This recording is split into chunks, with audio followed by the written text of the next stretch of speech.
జై శ్రీరామ్.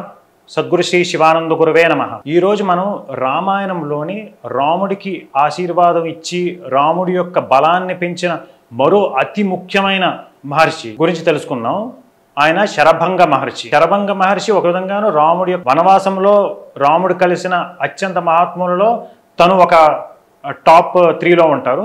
సో శరభంగ మహర్షి ఏంటంటే అనేక వందల వేల సంవత్సరాల నుండి తపస్సు చేస్తూనే ఉంటాడు. వచ్చి శ్రీహరి రాముడిగా అవతారం చేస్తాడు. వచ్చినప్పుడు రాముడిని కలవాలి అనుకొని తన యొక్క శరీరాన్ని వదిలీకుండా తన తపశక్తితో అరణ్యంలోనే తన ఆశ్రమంలో ఉంటారు.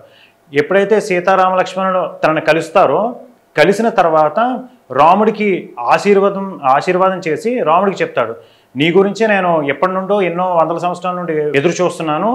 నీతో ఒకసారి మాట్లాడి, నాకు ఉన్న తపశ్శక్తి సామాన్యమైన తపశ్శక్తి కాదు. నేను ఎన్నో వేల సంవత్సరాల నుండి ఎంతో తపస్సు చేసి ఎంతో శక్తి ఆర్జించాను. ఆ మొత్తం తపశ్శక్తిని నీకు ధారపోస్తాను. నువ్వు ధర్మ పరిరక్షణ కోసం అవతరించిన అవతారం అని నాకు తెలుసు. సో నా యొక్క తపశ్శక్తి మొత్తం నీకు ఇస్తాను అని రాముడితో అంటే, రాముడు అంటాడు, మీ యొక్క తపశ్శక్తి నాకు అక్కర్లేదు, కానీ మీ యొక్క ఆశీర్వాదం మాత్రం మాకు ఇవ్వండి. మీరు నాకు దిశానిర్దేశం చేయండి. ఇక్కడ నుండి ఎలాగ వెళ్ళాలి, ముందుకు ఎలాగ వెళ్ళాలి, ఎవరెవరు మహాత్ముల్ని దర్శించాలి అని అంటే శరభంగ మహర్షి అక్కడ చెప్తారు, నువ్వు ఇలాగ దక్షిణం వైపున వెళ్తే నీకు అగస్త్య మహర్షిని కలువు. అగస్త్య మహర్షిని కలిసి ఆయన యొక్క ఆశీర్వాదం తీసుకుంటే నీకు మంచి జరుగుతుంది అని చెప్తారు. సో ఇక్కడ ఏంటంటే రాముడి యొక్క ఈ వనవాస యాత్ర ఏంటంటే మొత్తం వనవాసంలో ఆల్మోస్ట్ 14 సంవత్సరాలలో 13 years 2 months ఒక విధంగా కరెక్ట్ చెప్పాలంటే తన యొక్క అరణ్యంలో తిరుగుతూ అనేక వందల మంది మహర్షుల్ని కలిసి వాళ్ళతో సహచర్యం చేస్తూ వాళ్ళ యొక్క ఆశీర్వాదం తీసుకుంటూ వాళ్ళ యొక్క ప్రవచనాలు వింటూ వాళ్ళతోనే తను గడిపాడు. సో అలాంటి వాటిల్లో ప్రతి ఒక మహర్షి దగ్గరికి వెళ్ళినప్పుడు రాముడు అడుగుతాడు, మీరు నెక్స్ట్ ఎవరిని కలవాలి, మీరు ఎలాగ వెళ్ళాలి.